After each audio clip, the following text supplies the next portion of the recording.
ಎಲ್ಲರಿಗೂ ನಮಸ್ಕಾರ. ನಾನು Ashish K Patil. I hope ತಾವೆಲ್ಲರೂ ಕೂಡ ಚೆನ್ನಾಗಿದ್ದೀರಾ ತಿಳ್ಕೊಂಡಿದ್ದೀನಿ. ನಾನು ಕೂಡ ಚೆನ್ನಾಗಿದ್ದೀನಿ.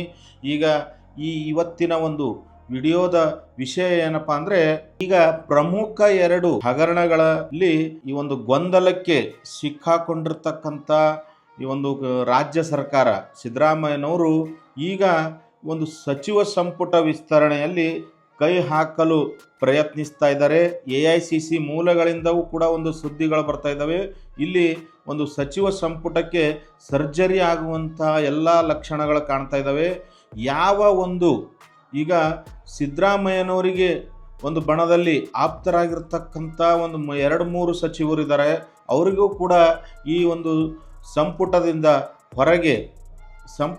ಹೊರಗೆ ಇಡಬೇಕಂತ ಸಿದ್ದರಾಮಯ್ಯನವರು ಒಂದು ಡಿಸೈಡ್ ಮಾಡಿದ್ದಾರೆ ಅನ್ನೋ ಒಂದು ಸುದ್ದಿಗಳು ಬರ್ತಾ ಇದ್ದಾವೆ.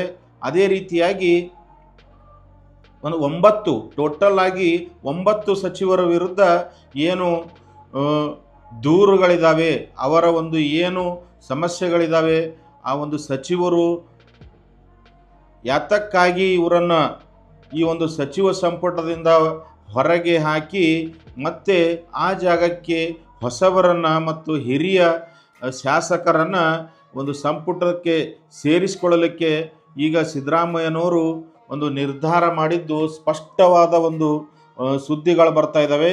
ಅದಕ್ಕಾಗಿ ಈಗ ಒಂದು 9 ಸಚಿವರಿಗೆ ಒಂದು ಏನಪ್ಪ ಸಚಿವ ಸಂಪುಟದಿಂದ ಹೊರಗೆ ಇಟ್ಟು ಆ ಒಂದು ಸ್ಥಾನಕ್ಕೆ ಹಿರಿಯ ಶಾಸಕರನ್ನು ವಿಶ್ವಾಸಕ್ಕೆ ತೆಗೆದುಕೊಂಡು ಆ ಒಂದು ಸಚಿವ ಸ್ಥಾನಕ್ಕೆ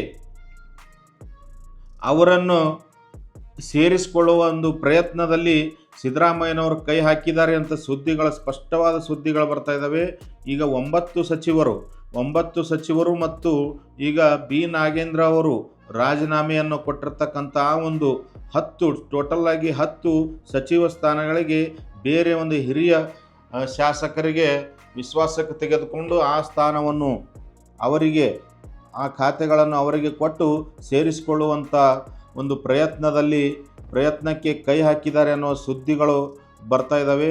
AICCಯು ಕೂಡ ಇದಕ್ಕೆ ಸಮ್ಮತಿಯನ್ನು ಸೂಚಿಸಿದ್ದು ಈ 9 ಸಚಿವರು ಯಾರು ಅನ್ನೋದನ್ನು ಈ ಒಂದು ವಿಡಿಯೋದಲ್ಲಿ ತಿಳ್ಕೊಳ್ಳೋಣ. 9 ಸಚಿವರ ಮತ್ತು ಅವರಿಗೆ ಈಗ ಸಚಿವ ಸಂಪುಟದಿಂದ ಹೊರಗೆ ಹಾಕಲಿಕ್ಕೆ ಅವರಿಗೆ ಒಂದು ಪ್ರತಿಯೊಂದು ಸಚಿವರಿಗೆ ಒಂದೊಂದು ಕಾರಣಗಳು ಕೂಡ ಇದ್ದಾವೆ ಅನ್ನೋ ಒಂದು ಸುದ್ದಿಗಳು ಬರ್ತಾ ಇದ್ದಾವೆ. ಆ ಯಾವ ಕಾರಣಗಳು ಎತಕ್ಕಾಗಿ ಇವರನ್ನು ಸಚಿವ ಸಂಪುಟದಿಂದ ಹೊರಗಿಡ್ತಾ ಇದ್ದಾರೆ ಅನ್ನೋದನ್ನು ಪೂರ್ತಿ ಡೀಟೇಲ್ ಆಗಿ ಈ ಒಂದು ವಿಡಿಯೋದಲ್ಲಿ ತಿಳ್ಕೊಳ್ಳೋಣ.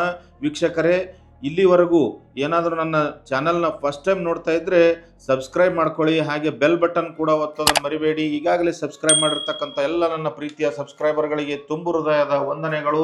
ವೀಕ್ಷಕರೇ, ಈ ಒಂದು ಮಾಹಿತಿ ತಮಗೆ ಏನಾದರೂ ಉಪಯುಕ್ತ ಆಯ್ತಂದರೆ, ಒಂದು ಇಷ್ಟ ಆಯ್ತಂದರೆ ಒಂದು ಲೈಕ್ ಬಟನನ್ನು ಒತ್ತೋದನ್ನು ಮರಿಬೇಡಿ. ಲೈಕ್ ಬಟನ್ ಒತ್ತೋದು ಯಾಕಪ್ಪ ಅಂದರೆ ಬಹಳಷ್ಟು ಜನಕ್ಕೆ ಈ ಒಂದು ವಿಡಿಯೋ ರೀಚ್ ಆಗುತ್ತೆ. ಈ ಒಂದು ಲೈಕ್ ಬಟನನ್ನು ಒತ್ತಿ, ಮತ್ತು ತಮಗೆ ಉಪಯುಕ್ತ ಆಯ್ತಂದರೆ ತಮ್ಮ ಹಿತೈಷಿಗಳು, ತಮ್ಮ ಸಂಬಂಧಿಕರಿಗೆ ಈ ಒಂದು ವಿಡಿಯೋನ ಶೇರ್ ಮಾಡುವ ಮುಖಾಂತರ ನಮಗೆ ಸಪೋರ್ಟ್ ಮಾಡಿ.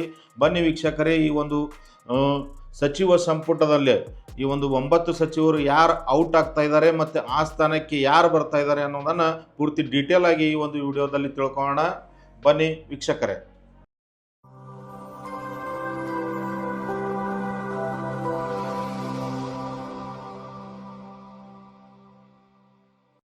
ಈಗ ಒಂದು ಕೆಲವು ದಿನಗಳ ಹಿಂದೆ ಲೋಕಸಭಾ ಎಲೆಕ್ಷನ್ ಆಯಿತು. ಲೋಕಸಭಾ ಎಲೆಕ್ಷನ್ ಆದಮೇಲೆ ಇಲ್ಲಿ ಒಂದು 2 ಅಂಕಿ ಕೂಡ ದಾಟಲಿಲ್ಲ ಕಾಂಗ್ರೆಸ್ ಪಕ್ಷದವರು. ಅದಕ್ಕಾಗಿ ಇಲ್ಲಿ ಒಂದು 13ರಿಂದ 15 ಸ್ಥಾನ ಬರ್ತವೆ, 16 ಸ್ಥಾನ ಬರ್ತವೆ ಅಂತ ಅವರ ಒಂದು ಲೆಕ್ಕಾಚಾರ ಇತ್ತು. ಆದರೆ ಈಗ ಇಲ್ಲಿ ಕಾಂಗ್ರೆಸ್ ಪಕ್ಷ 9 ಸ್ಥಾನಗಳಿಗೆ ನಿಂತು ಬಿಡ್ತು. ಅದಕ್ಕಾಗಿ ಇಲ್ಲಿ ಸಚಿವರು ಯಾರು ಅವರು ಒಂದು ಬೆನ್ನು ಬಿದ್ದು ಅವರ ಮಕ್ಕಳಿಗೆ ಮತ್ತು ಆಪ್ತರಿಗೆ ಯಾರು ಟಿಕೆಟನ್ನು ತಗೊಂಡಿದ್ದಾರೆ ಒಂದು ಲೋಕಸಭಾ ಎಲೆಕ್ಷನ್ನಲ್ಲಿ ಮತ್ತು ಅವರನ್ನು ಗೆಲ್ಲಿಸ್ಕೊಂಡು ಬರುವಲ್ಲಿ ವಿಫಲರಾಗಿದ್ದಾರೆ ಅಂಥ ಸಚಿವರನ್ನು ಮೇನ್ ಆಗಿ ಈ ಒಂದು ಸಚಿವ ಸಂಪುಟದಿಂದ ಹೊರಗಿಡುವ ಪ್ರಯತ್ನದಲ್ಲಿ ಸಿದ್ದರಾಮಯ್ಯನವರು ಕೈ ಹಾಕಿದ್ದಾರೆ ಅಂತ ಸುದ್ದಿಗಳು ಬರ್ತಾ ಇದ್ದಾವೆ. ವೀಕ್ಷಕ, ಒಂದು ಲೋಕಸಭಾ ಎಲೆಕ್ಷನ್ ಆದಮೇಲೆ AICCಯಿಂದ ಮುಖಂಡರಾದಂಥ ಮಧುಸೂದನ್ ಮಿಸ್ತ್ರಿ ಅವರ ನೇತೃತ್ವದಲ್ಲಿ ಈ ಯಾಕೆ ಒಂದು ಕರ್ನಾಟಕದಲ್ಲಿ 9 ಸ್ಥಾನಗಳು ಬಂದು ನಮಗೆ 15ರಿಂದ 16 ಸ್ಥಾನಗಳ ನಿರೀಕ್ಷೆ ಇತ್ತು, ಆದರೂ ಕೂಡ ಇಲ್ಲಿ 9 ಸ್ಥಾನಗಳು ಬಂದಿದ್ದಾವೆ. ಅದು ಏನು ಇದರ ಅಂಥ ಒಂದು ಸತ್ಯ ಶೋಧನಾ ಸಮಿತಿ ಅಂತ ಮಾಡಿ ಇಲ್ಲಿ ಕರ್ನಾಟಕಕ್ಕೆ ಮಧುಸೂದನ್ ಮಿಸ್ತ್ರಿ ಅವರ ಅಧ್ಯಕ್ಷತೆಯಲ್ಲಿ ಒಂದು 5-6 ಜನರ ತಂಡ ಬಂದಿತ್ತು. ಆ ಒಂದು ತಂಡ ಬಂದಾಗ ಈ ಸಚಿವರುಗಳ ವಿರುದ್ಧ ಸ್ವಪಕ್ಷದ ಕಾಂಗ್ರೆಸ್ ಪಕ್ಷದ ಶಾಸಕರೇ ದೂರನ್ನು ಕೊಟ್ಟಿದ್ದು, ಆ ದೂರುಗಳನ್ನು ಕೂಡ ಪರಿಗಣಿಸಿ ಈಗ ಈ ಒಂದು ಸಚಿವ ಸಂಪುಟ ಏನು ಸರ್ಜರಿಯನ್ನು ನಡೀತಾ ಇದೆ, ಈ ಒಂದು ಸರ್ಜರಿಯಲ್ಲಿ ಯಾವ ಸಚಿವರ ವಿರುದ್ಧ ದೂರುಗಳು ಬಂದಿದ್ದಾವೆ ಅಂಥ ಸಚಿವರನ್ನು ಈ ಒಂದು ಸಂಪುಟದಿಂದ ಹೊರಗಿಡುವ ಪ್ರಯತ್ನ ನಡೀತಾ ಇದೆ ವೀಕ್ಷಕರೇ. ಈಗ ಮೊದಲನೆಯದಾಗಿ ಮಧು ಬಂಗಾರಪ್ಪನವರು ಪ್ರಾಥಮಿಕ ಮತ್ತು ಪ್ರೌಢ ಶಿಕ್ಷಣ ಸಚಿವರು, ಇವರು ಒಂದು ಉಡಾಫೆ ಉತ್ತರಗಳನ್ನು ಕೊಡ್ತಾರೆ, ಶಾಸಕರ ಕೈಗೆ ಸುಲಭವಾಗಿ ಸಿಗುವುದಿಲ್ಲ. ಇವರು ಮತ್ತೆ ಅವರ ಸೋದರಿಯನ್ನು ಎಲ್ಲಿಯಪ್ಪ ಅಂದರೆ ಶಿವಮೊಗ್ಗ ಲೋಕಸಭಾ ಕ್ಷೇತ್ರಕ್ಕೆ ಗೀತಾ ಶಿವರಾಜ್ ಕುಮಾರ್ ಅವರಿಗೆ ಒಂದು ಟಿಕೆಟನ್ನು ಇಸ್ಕೊಟ್ಟು ಅಲ್ಲಿ ಗೆಲ್ಲಿಸ್ಕೊಂಡು ಬರುವಲ್ಲಿ ವಿಫಲರಾಗಿದ್ದಾರೆ. ಅದಕ್ಕಾಗಿ ಇವರನ್ನು ಮಧು ಬಂಗಾರಪ್ಪನವರಿಗೆ ಏನು ಸಚಿವ ಸ್ಥಾನ ಕೊಟ್ಟ ಕಾರಣ ಕಾಂಗ್ರೆಸ್ಗೆ ಯಾವುದೇ ಆದಂಥ ಒಂದು ಲಾಭ ಆಗಿಲ್ಲ. ಅದಕ್ಕಾಗಿ ಇವರನ್ನು ಹೊರಗಿಡ್ತಾ ಇದ್ದೀವಿ ಅನ್ನೋ ಒಂದು ಕಾರಣದಿಂದ ಈ ಒಂದು ಸಚಿವ ಸಂಪುಟದಿಂದ ಮಧು ಬಂಗಾರಪ್ಪನವರು ಹೊರಗಾಗ್ತಾ ಇರೋದು ಖಚಿತ ಮಾಹಿತಿ ಇದೆ ವೀಕ್ಷಕರೇ. ಈ ಒಂದು ಸ್ಥಾನಕ್ಕೆ ಅದೇ ಈಡಿಗ ಸಮಾಜದ ಹಿರಿಯರು ಆದಂಥ ಒಂದು ಕಟ್ಟ ವಿರೋಧಿ ಏನಪ್ಪ ಅಂದರೆ ಸಿದ್ದರಾಮಯ್ಯನವರಿಗೆ ವಿರೋಧವನ್ನು ಮಾಡ್ತಾ ಬಂದಿರತಕ್ಕಂಥ BK ಹರಿಪ್ರಸಾದ್ ಅವರು ಮೊನ್ನೆ ತಾನೇ ಸಿದ್ದರಾಮಯ್ಯನವ್ರ ಜೊತೆ ಸಭೆಯನ್ನು ನಡೆಸಿ ಮಾತುಕತೆ ನಡೆಸಿದ್ದಾರೆ. ಅದಕ್ಕಾಗಿ ಆ ಒಂದು ಸ್ಥಾನಕ್ಕೆ BK ಹರಿಪ್ರಸಾದ್ ಅವರು ಸಂಪುಟಕ್ಕೆ ಸೇರಿಸುವ ಎಲ್ಲ ಒಂದು ಸ್ಪಷ್ಟ ಒಂದು ಸುದ್ದಿಗಳು ಲಭಿಸ್ತಾ ಇದ್ದಾವೆ ವೀಕ್ಷಕರೇ. ಅದೇ ರೀತಿಯಾಗಿ ಈಗ DK ಶಿವಕುಮಾರ್ ಅವರ ಬಣದಲ್ಲಿ ಅತ್ಯಾಪ್ತರಾಗಿ ಗುರುತಿಸಿಕೊಂಡಿರ್ತಕ್ಕಂಥ ಮತ್ತು ಈ ಒಂದು ಮಹಿಳಾ ಮತ್ತು ಕಲ್ಯಾಣ ಸಚಿವೆಯಾಗಿರ್ತಕ್ಕಂಥ ಲಕ್ಷ್ಮೀ ಹೆಬ್ಬಾಳಕರ್ ಅವರು ಕೂಡ ಈ ಒಂದು ಸಚಿವ ಸಂಪುಟದಿಂದ ಹೊರಗೆ ಹೋಗುವಂಥ ಲಕ್ಷಣಗಳು ಪೂರ್ತಿಯಾಗಿ ಕಾಣ್ತಾ ಇದ್ದಾವೆ ವೀಕ್ಷಕರೇ. ಯಾಕಪ್ಪ ಅಂದರೆ ಇವರು ತಮ್ಮ ಮಗನಿಗಾಗಿ ಒಂದು ಬೆಳಗಾವಿನಲ್ಲಿ ಲೋಕಸಭಾ ಟಿಕೆಟನ್ನು ತಂದು ಅಲ್ಲಿ ಗೆಲ್ಲಿಸಿಕೊಂಡು ಬರುವಲ್ಲಿ ವಿಫಲರಾಗಿದ್ದಾರೆ. ಅದಕ್ಕಾಗಿ ಮತ್ತೆ ಅವರ ಒಂದು ಸ್ವಕ್ಷೇತ್ರದಲ್ಲಿ ಲಕ್ಷ್ಮೀ ಹೆಬ್ಬಾಳ್ಕರ್ ಅವರು ಪ್ರತಿನಿಧಿಸ್ತಕ್ಕಂಥ ಸ್ವಕ್ಷೇತ್ರದಲ್ಲಿ BJPಗೆ ಲೀಡ್ ಬಂದಿದ್ದು, ಇವರು ಮತ್ತೆ ಈ ಒಂದು ಲೋಕಸಭಾ ಎಲೆಕ್ಷನ್ ಆದಮೇಲೆ ಅವರ ಮಗನ ಒಂದು ಸೋಲಾದ ಮೇಲೆ ಇವರು ಸಹಜವಾಗಿ ಯಾವುದೇ ಒಂದು ಶಾಸಕರಿಗೆ ಸಿಗ್ತಾ ಇಲ್ಲ. ಯಾವುದೇ ಒಂದು ನಾವು ಶಿಫಾರಸು ಪತ್ರಗಳು ಕಳಿಸಿದರೂ ಕೂಡ ಅದಕ್ಕೆ ರೆಸ್ಪಾನ್ಸ್ ಮಾಡ್ತಾ ಇಲ್ಲ ಅನ್ನೋ ಒಂದು ದೂರುಗಳು ಇರೋ ಕಾರಣ ಇವರು ಕೂಡ ಒಂದು ಸಚಿವ ಸಂಪುಟದಿಂದ ಔಟ್ ಆಗೋ ಎಲ್ಲ ಒಂದು ಲಕ್ಷಣಗಳಿದ್ದಾವೆ ವೀಕ್ಷಕರೇ. ಲಕ್ಷಣಗಳೇನು ಖಚಿತವಾದ ಮಾಹಿತಿನೇ ಇದೆ ವೀಕ್ಷಕರೇ.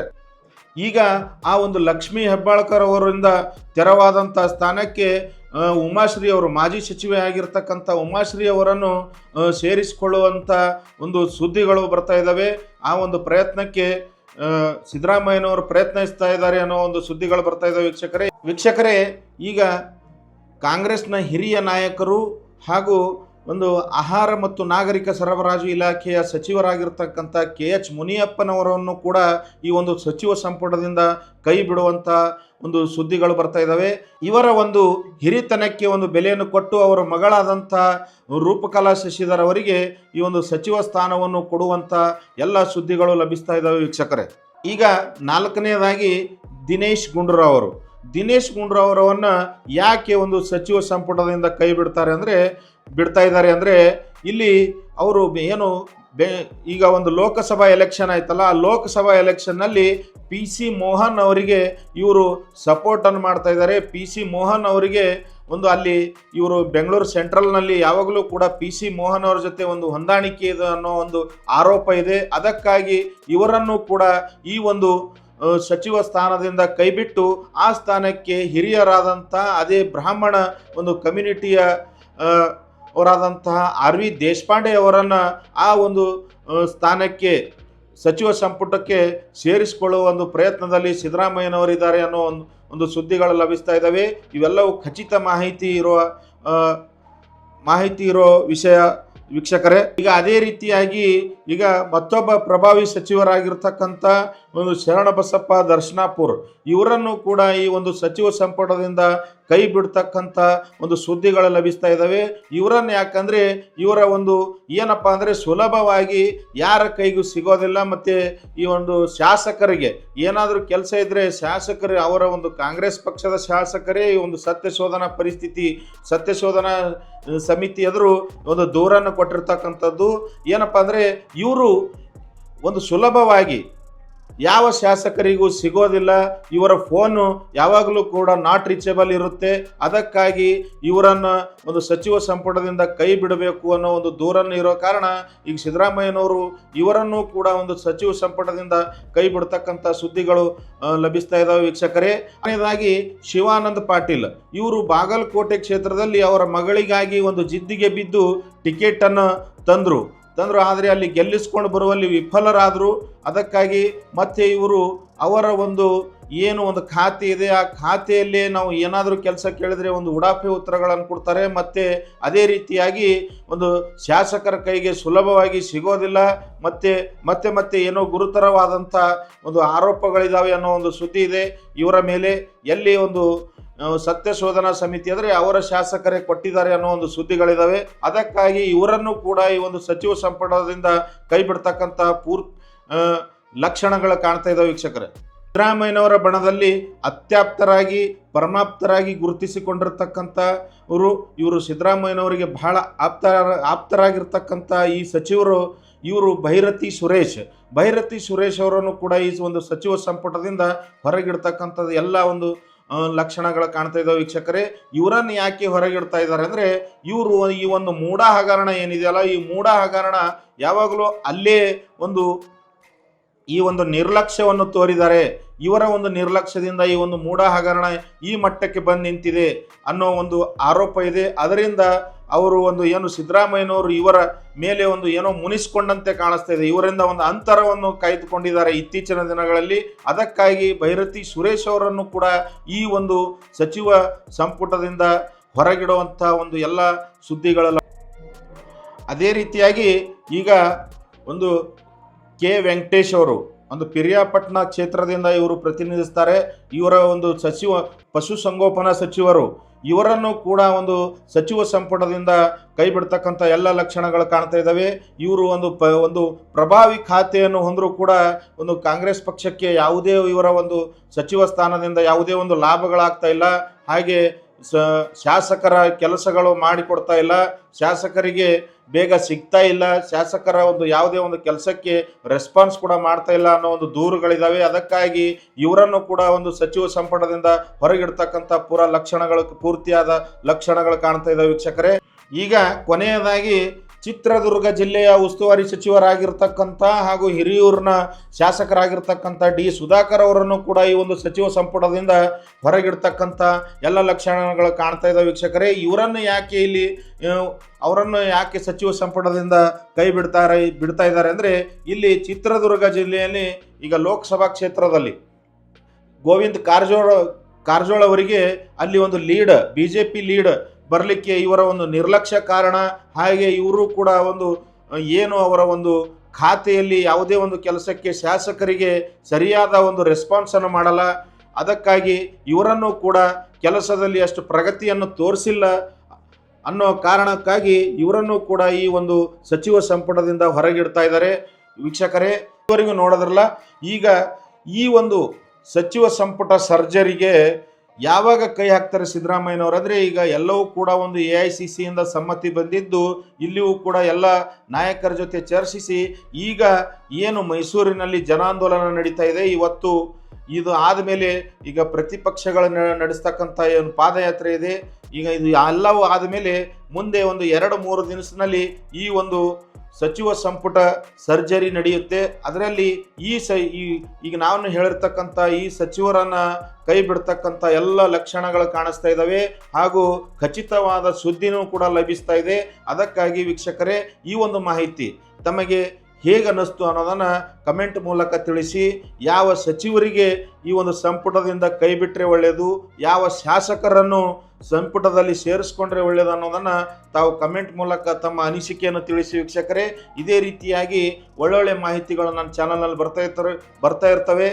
ತಾವು ಏನಾದರೂ ಫಸ್ಟ್ ಟೈಮ್ ನನ್ನ ಚಾನಲ್ನ ನೋಡ್ತಾ ಇದ್ದರೆ ಸಬ್ಸ್ಕ್ರೈಬ್ ಮಾಡ್ಕೊಳ್ಳಿ, ಬೆಲ್ ಬಟನ್ ಕೂಡ ಒತ್ತಿ, ಹಾಗೆ ಒಂದು ಲೈಕ್ ಬಟನ್ ಒತ್ತೋದನ್ನು ಮರಿಬೇಡಿ ವೀಕ್ಷಕರೇ. ಈಗಾಗಲೇ ಸಬ್ಸ್ಕ್ರೈಬ್ ಮಾಡಿರ್ತಕ್ಕಂಥ ಎಲ್ಲ ನನ್ನ ಪ್ರೀತಿಯ ಸಬ್ಸ್ಕ್ರೈಬರ್ಗಳಿಗೆ ತುಂಬು ಹೃದಯದ ವಂದನೆಗಳು ವೀಕ್ಷಕರೇ. ಇಲ್ಲಿವರೆಗೂ ತಾವು ವಿಡಿಯೋವನ್ನು ನೋಡಿರ್ತಕ್ಕಂಥ ಎಲ್ಲ ವೀಕ್ಷಕರಿಗೆ ತುಂಬು ಹೃದಯದ ವಂದನೆಗಳು ವೀಕ್ಷಕರೇ.